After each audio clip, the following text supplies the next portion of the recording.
Welcome back.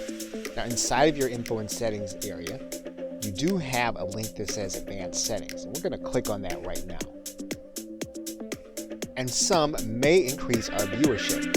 And there are some things that you may want to test. For example, if you did have a chat during your live sessions, one of the things you can do is you can allow others to see that chat if you think that would keep them interested in your video. Now you can make a decision about allowing other people to embed the video or not embed the video because, again, what you want people to do, you want people to come back and see your other videos. So again, this is something that you'll want to determine on a video by video basis. And in some cases, you may or may not want to make your video statistics available. Again, in some cases, knowing what these statistics are and being able to access them on the watch page will, in some cases, make some people want to watch and others not. So again, another thing that you'll want to monitor and decide and test.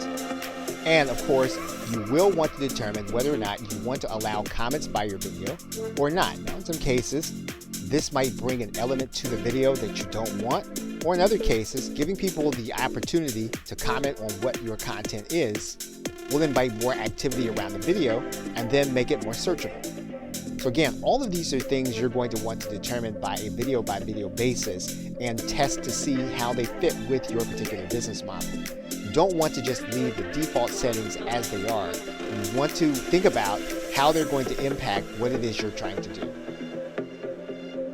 Okay, so with that, thanks, and I will see you in another video.